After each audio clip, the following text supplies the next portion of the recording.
Dans cette vidéo, nous allons voir comment inscrire vos athlètes dans une compétition. Donc pour ce faire, vous cliquez sur l'onglet événements. Donc après, vous choisissez la compétition. Donc on va prendre la toute dernière compétition qui vient de terminer. Donc après, vous partez dans participation. Donc une fois sur l'onglet participation, vous allez voir un bouton inscription. Donc vous cliquez sur ce bouton. Donc là, il va vous afficher la liste de vos équipes. Donc là, j'ai une équipe. Donc je clique sur l'équipe. Il va m'afficher la liste des athlètes que j'ai mis déjà dans l'équipe. Donc vous voyez un peu l'importance de l'équipe, c'est que quand je définis les catégories des athlètes au niveau des équipes, je n'ai plus besoin à ce niveau-là de sélectionner encore la catégorie. Sauf si par exemple, si vous constatez le deuxième athlète de la liste, il n'y a pas de catégorie. C'est parce qu'en fait la catégorie qui a été précisée au niveau de l'équipe dans la compétition là, cette catégorie-là n'est pas inclue dans la liste des catégories de cette compétition. Donc c'est pour cela qu'il n'y a pas de catégorie au niveau de son nom. Donc là, pour inscrire par exemple les athlètes de la compétition, il suffit juste de cliquer sur son athlète. Celui-là, je clique dessus et je clique sur le deuxième. Vous voyez, le deuxième, comme il n'y a pas de catégorie au niveau de son nom, donc il va me forcer à choisir une catégorie qui est incluse dans les catégories de la compétition. Donc ça, c'est les catégories de la compétition. Donc par exemple, l'autre là au niveau de l'équipe, je lui avais mis moins de 87. Donc tout le monde de 87 n'existe pas dans la compétition. Donc là, il va me forcer à prendre une catégorie qui est dans la compétition. Donc là, je prends par exemple moins de 80 et je dis enregistrer. Voilà. Et là, je clique dessus et ça sélectionne. Après, je peux prendre le premier. Vous voyez, quand je clique sur le premier, ça refuse de sélectionner, tout simplement parce que la licence est expirée. Donc, la licence est expirée, donc il va falloir renouveler la licence pour que ça puisse prendre en charge. Pour ce faire, je vous renvoie à la vidéo qui vous montre comment faire une demande de licence et une demande de renouvellement.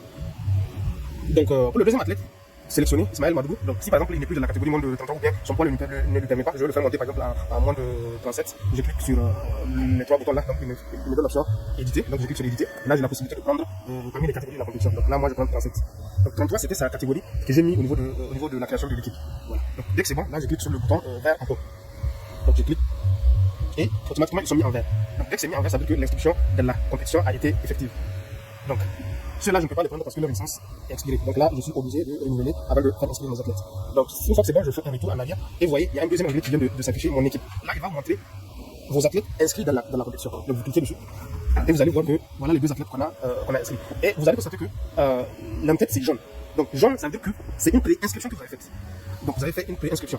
Donc le promoteur aura aussi un espace où il va voir tous les clubs qui se sont inscrits à la compétition. Donc il aura aussi la possibilité de valider l'inscription en fonction des paiements. Donc là, quand vous avez fait la pré-inscription, vous vous rendez au niveau de la place où on fait les inscriptions.